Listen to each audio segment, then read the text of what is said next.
ମଙ୍ଗୁଳା କନ୍ୟା 2 ବର୍ଷ ଟ୍ରେନିଂ ନେଇସାରି ବାରାକରୁ ଗାଁକୁ ଫେରୁଥିଲା ଶିଳାଦିତ୍ୟ। ସୈନ୍ୟବାହିନୀର ଟ୍ରେନିଂଟା ବହୁତ କଠୋର। ଦୟାମାୟା କିଛି ନାହିଁ। ସେଇଥିପାଇଁ ଅଧାବେଲା ଟ୍ରେନିଂ ଅଧାରୁ ଛାଡ଼ି ପଳାନ୍ତି। କିନ୍ତୁ ଟ୍ରେନିଂର ଗୋଟେ ବିଶେଷତ୍ୱ ଯେ ତୁମେ ନିଜର ନିଜସ୍ୱ ବୋଲି ଗୋଟେ ଶିଖିଯିବ।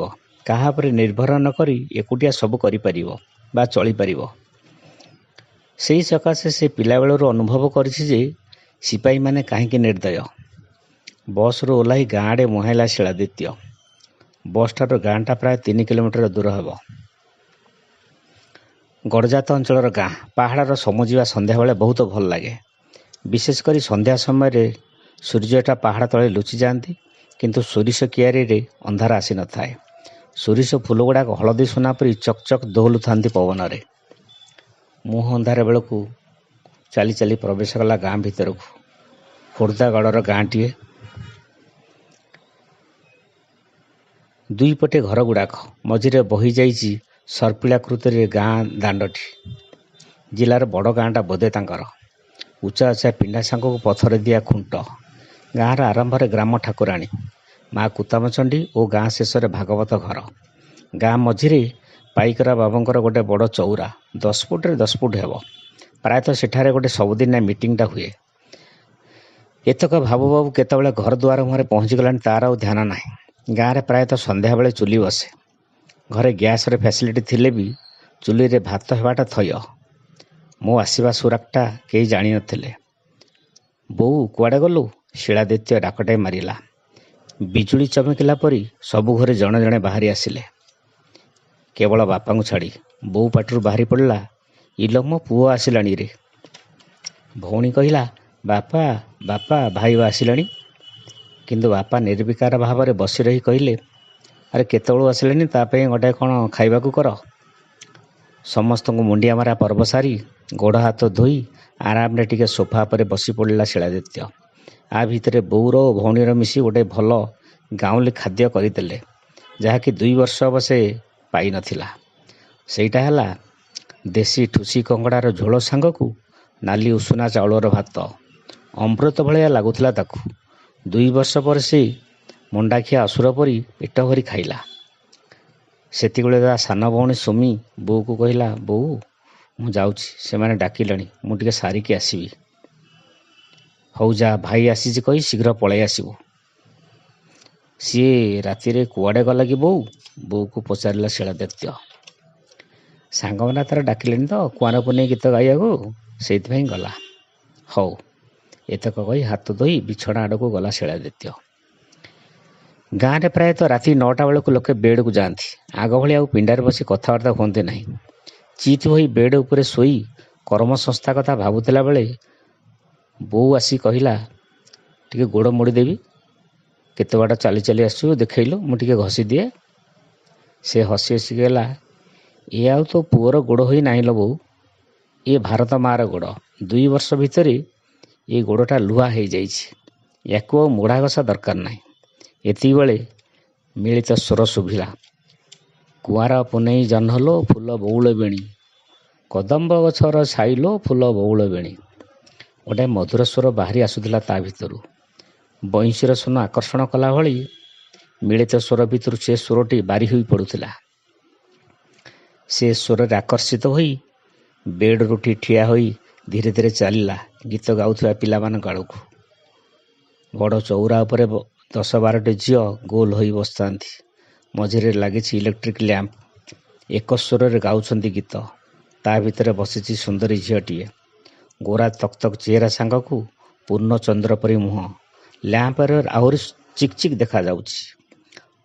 ଲମ୍ବା ବେଣୀଟା ଆଗକୁ ବଢ଼ାଇ ଦେଇଛି। ସତେଅବା କଳ ରଙ୍ଗର ସିଡ଼ିଟା ପକେଇ ଦେଇଛି। ଦେଖେଇ ଦେଇ ଧୀରେ ଧୀରେ ପଳେଇ ଆସିଲା ବେଡ଼କୁ। ମନକୁ ମନ ପଚାରୁଥିଲା, ଏ ଝିଅଟି କିଏ? ଇଏ ତ ଆମ ଗାଁର ନୁହଁ। ମୁଁ ତ ମାତ୍ର 2 ବର୍ଷ ହେବ ଗାଁରୁ ଗଲି, ତାହେଲେ ଇଏ କାହା ଝିଅ? ଏମିତି ଭାବୁ ଭାବୁ କେତେବେଳେ ତାକୁ ନିଦ ହେଇଯାଇଛି ସେ ଜାଣିନି। ସକାଳ ହେଲା। ସେ ଉଠି ନିତ୍ୟକର୍ମ ସାରି ଟିକିଏ ବାରିଆଡ଼େ ବୁଲିବାକୁ ଗଲା। ଆଜିକାଲି ସମସ୍ତଙ୍କ ଘରର ବାଥରୁମ୍ ହେଇଗଲାଣି। ଆଗ ଭଳି କେହି ଆଉ ବାହାରକୁ ଯାଉନାହାନ୍ତି। ବାରି ଭିତରେ ବୁଲି ସେ ନିରୀକ୍ଷଣ କରୁଥିଲା 2 ବର୍ଷ ତଳର ଗଛଗୁଡ଼ାକୁ। କେଉଁ ଗଛ କେତେ ବଡ଼ ହେଲାଣି, ପୋଖରୀ ହୁଡ଼ାରେ ଥିବା କଦଳୀ ଗଛରେ କେତେଟା କାନ୍ଦି ପଡ଼ିଛି, ଇତ୍ୟାଦି ଇତ୍ୟାଦି। କିନ୍ତୁ ମନ ଭିତରେ ଆନ୍ଦୋଳନ କରୁଥିଲା କାଲି ରାତିରେ ଦେଖିଥିବା ସେଇ ଝିଅଟିର ମୁହଁକୁ। ଘରକୁ ଫେରିଆସିବା ପରେ ସାନ ଭଉଣୀକି କହିଲା, ଏତେବେଳେ ଯେ କୁଆଡ଼େ ଯାଇଥିଲୁ? ଦେଲୁ କଫିଟା ମୁଁ ଟିକେ ପିଇଦିଏ। ସାନ ଭଉଣୀ କହିଲା, ଖାଣ୍ଟି କ୍ଷୀରରେ କରିଛି, ନେ 2 ବର୍ଷ ହେବ ପିଇ ନଥବୁ। କଫିଟା ଥୋଇଦେଇ ସୁମି ଆର ଘରକୁ ଚାଲିଗଲା। ବୋଉ ଆସି ପାଖରେ ବସିଲା, ଚାକିରି କଥା ପଚାରିଲା। କେବେ କେଉଁଠି ପୋଷ୍ଟିଂ ହେବ କହିଲୁ? କହିଲେ ଆର ସନକୁ ତୋର ବାହାଘରଟା କରିଦେବୁ। ତୋର ସରିଲେ ସୁମି କଥା, ତା ପର ବର୍ଷକୁ ଦେଖିବା, ଆଉ ଅପେକ୍ଷା କରିହେବନି। ହଉ ଦେଖିବା, ଆଗ ପୋଷ୍ଟିଂ ହଉ, ମୁଁ କହିବି। ଏତେ କଥା କହି ଶିଳାଦିତ୍ୟ କଫିଟା ବହୁତ ବଢ଼ିଆ ହେଇଛି କହିଲା। ଏମିତି କହି କଥାଟା ବାଆଁରେଇ ଦେଲା। ମନ ଭିତରେ କଥାଟା ମନରେ ରହିଗଲା। ବୋଉକୁ ପଚାରିଲା, ବୋଉ କାଲି ସୁମି ସାଙ୍ଗରେ ଯେଉଁ ଝିଅଟି ଗୀତ ଗାଉଥିଲା, ସେ ଝିଅଟି ତ ଆମ ଗାଁର ନୁହଁ, ସେ କିଏ? ବୋଉ ଚମକି ପଡ଼ିଲା। କାହିଁ, ତୁ ତାକୁ ଦେଖିଛୁ କି? ହଁ, କାଲି ପରା ସେ ଚଉତରା ଉପରେ ବସି ତାଙ୍କ ସାଙ୍ଗରେ ଗୀତ ଗାଉଥିଲା। ଚେପ ଢୋକିଲା ବୋଉ। କହିଲା, ତା କଥା କହନା, ସେ ପରା ଗୋଟେ ମଙ୍ଗୁଳା କନ୍ୟା, ସନା ଦାଦୀଙ୍କ ଦୂର ସମ୍ପର୍କୀୟ ଭାଣିଜୀ। ମାନେ? ବିସ୍ମୟଭରା ସ୍ୱରରେ ସେ ପଚାରିଲା। ମଙ୍ଗୁଳା କନ୍ୟା ମାନେ କ'ଣ? ଆରେ ବାହାଘର ଦିନ ବର ମଦ ପିଇକି ଆସିଥିଲା। ବେଦୀ ଉପରେ ବରର ପାଟିରୁ ମଦ ବାସ୍ନା ଦେଖି ସେ ସିଧା ସିଧା କହିଲା, ମୁଁ ମଦୁଆ ବରକୁ ବାହା ହେବିନି। ସେଇଠୁ ବାହାଘର ଭାଙ୍ଗିଗଲା। ଯେତେ ଯିଏ ବୁଝାଇଲେ ମନା କଲା। ଏବେ ସେ ଗୋଟାଏ ମଦ ମୁକ୍ତି ବାହିନୀ କରି ମଦୁଆଙ୍କୁ ମଦ ନ ପିଇବାକୁ ବାରଣ କରି ଆନ୍ଦୋଳନ କରୁଛି। 15 ଦିନ ହେବ ଆସିଛି। ଭାରି ସୁନ୍ଦର ପିଲାଟେ, ସର୍ବଗୁଣ ସମ୍ପନ୍ନା। ହେଲେ କ'ଣ ଆଉ ଥରେ ବାହାଘର ହେଇପାରିବ? ଗୋଟାଏ ଦୀର୍ଘ ନିଶ୍ୱାସ ଛାଡ଼ିଲା ଶିଳାଦିତ୍ୟ। କିଛି ଦିନ ପରେ କର୍ମକ୍ଷେତ୍ରକୁ ବାହାରିଗଲା। ୟା ଭିତରେ 2 ବର୍ଷ ବିତିଗଲାଣି। ଏ ବର୍ଷ ପୁଣି ସେଇ ଦଶହରା ସମୟରେ ସେ ଗାଁକୁ ଆସିଛି। ସେ ଝିଅକୁ ଦେଖି ବୋଉକୁ ପ୍ରସ୍ତାବ ଦେଲା। କହିଲା, ବୋଉ ମୋତେ କାହିଁ ସେ ଝିଅଟା ଭାରି ଭଲ ଲାଗୁଛି, ତୁ ତା ବାପା ସାଙ୍ଗରେ କଥା ହେଉନୁ? କିନ୍ତୁ ବୋଉ ମନା କରିଦେଲା। କହିଲା, ଜାଣି ଶୁଣି ମୁଁ ସେ ମଙ୍ଗଳା କନ୍ୟାକୁ ବୋହୂ କରିବିନି। ମନଟା ଭାଙ୍ଗିଗଲା ଶିଳାଦିତ୍ୟର। କୌଶଳ କରି ସାନ ଭଉଣୀ ସାହାଯ୍ୟରେ ତା ନମ୍ବରଟା ଆଣିଲା।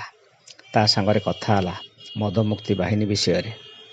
ତା ସ୍ୱରଟା ଭଲ ଥିବାରୁ ତାକୁ ଏକ FM ଚ୍ୟାନେଲରେ ଉଦ୍ଘୋଷିକା ଭାବେ ନିଯୁକ୍ତି କରାଇଦେଲା। ତୁଳସୀ 2 ପତ୍ରରୁ ବାସିଲା ଭରି ତାର ଗୁଣ ଚାରିଆଡ଼େ ମହକିଗଲା। ଯେହେତୁ ତାର ସ୍ୱର ଆଉ ଯୋଗ୍ୟତା ଥିଲା, ସେଥିରେ ସେ ବହୁତ ନାଁ କମାଇଲା। ସେଥିରେ ଶିଳାଦିତ୍ୟ ତା ସାଙ୍ଗରେ ଗୋଟେ ସର୍ତ୍ତ ରଖିଥିଲା ଯେ FM ଚ୍ୟାନେଲରେ ତାର ନାଁ ରହିବ ପଦ୍ମା, ଆଉ ସେ ତାହାକୁ ରଖାଇ ଦେଇଛି ବୋଲି କାହା ଆଗରେ କହିବ ନାହିଁ। ଏଥର ଗାଁକୁ ଆସିଥିଲା ବେଳେ ବୋଉ ସେଇ ଚ୍ୟାନେଲର ଗୀତ ଗୁଡ଼ାକ ଶୁଣୁଥିଲା। ପଦ୍ମାର ମଝିରେ ମଝିରେ କହୁଥିବା ଷ୍ଟୋରି ଓ ଉପଦେଶ ଗୁଡ଼ାକୁ ଶୁଣେ ଏବଂ ବହୁତ ପ୍ରଶଂସା କଲା। ଆଜି ଶିଳାଦିତ୍ୟ ବୋଉକୁ କହିଲା, ବୋଉ ପଦ୍ମାକୁ ବୋହୂ କଲେ କେମିତି ହୁଅନ୍ତା? ବୋଉ ଖୁସି ହେଇଗଲା। କହିଲା, ତୋ ବାପା ପରା କହୁଥିଲେ ଏମିତିଆ ବୋହୂଟା ହେଲେ ମୋ ବଂଶ ଧନ୍ୟ ହେଇଯାଆନ୍ତା। ଯିଏ ରେଡ଼ିଓରେ ଏତେ ଉପଦେଶ ଦେଇପାରୁଛି, ସେ ଜୀବନରେ କେତେ ପାଳନ କରୁନଥିବ ସତେ? ଶିଳାଦିତ୍ୟ ବହୁତ ଖୁସି ହେଇଗଲା। କହିଲା, ଗୋଟାଏ ସର୍ତ୍ତରେ ମୁଁ ବାହାବି। କ'ଣ? ବୋଉ ପଚାରିଲା। ମୁଁ ତାକୁ ଆମ ରେଜିମେଣ୍ଟରେ ରେଜିଷ୍ଟ୍ରି ମ୍ୟାରେଜ କରିକି ଆଣିବି, ବିନା ଆଡ଼ମ୍ବରରେ। କିନ୍ତୁ ଆସିଲେ ଏଠି ଗୋଟାଏ ବଡ଼ ଭୋଜି ଦେବି। କହିବୁ ଯଦି ତା ବାପା ସାଙ୍ଗରେ କଥା ହେବି। ଏଗୁଡ଼ା କି କଥା? ଆମେ ସବୁ ଥାଉ ଥାଉ ବୋଉ ଟିକେ ଥଙ୍ଗେଇ ଗଲା। ତାହେଲେ ଥାଉ ଥାଉ, ମୋତେ ଆଉ କହିବୁନି। ହଉ, ତୁ ଯାହା କରୁଛୁ କର, ବୋଉ ମୁନ ଅଳୁଆ କରି କହିଲା। ସବୁଯାକ ଖୁସି ଅଜାଡ଼ି ହେଇଗଲା ଭାଗ୍ୟରେ ତାର। ଆସନ୍ତା ବାହୁଡ଼ାରେ ଫେରିଲା ଶିଳାଦିତ୍ୟ ପଦ୍ମାକୁ ସାଥିରେ ଧରି। ବରକନ୍ୟା ହୋଇ ବୋଉ ବନ୍ଦାଣ ଥାଳି ଧରି ପାଛୋଟି ନେଲା ଘର ଭିତରକୁ। ନଣନ୍ଦ ପୋଟଳି ମାଗି ମୁଣ୍ଡର ଓଢ଼ଣା ଟେକି ମୁହଁ ଦେଖିଦେଲା ସାନ ଭଉଣୀ। ଆଖି ତାର ବଡ଼ ବଡ଼ ହେଇଗଲା। ଜିଭ କାମୁଡ଼ି ପକାଇଲା ସେ। ହସି ହସି ପାଟିରେ ହାତ ଦେଇ ଚୁପ୍ ରହିବାକୁ ଇସାରା କରୁଥିଲା ସାନ ଭଉଣୀ ଶିଳାଦିତ୍ୟ, ମଙ୍ଗୁଳା କନ୍ୟାର ଭବିଷ୍ୟତକୁ ନେଇ।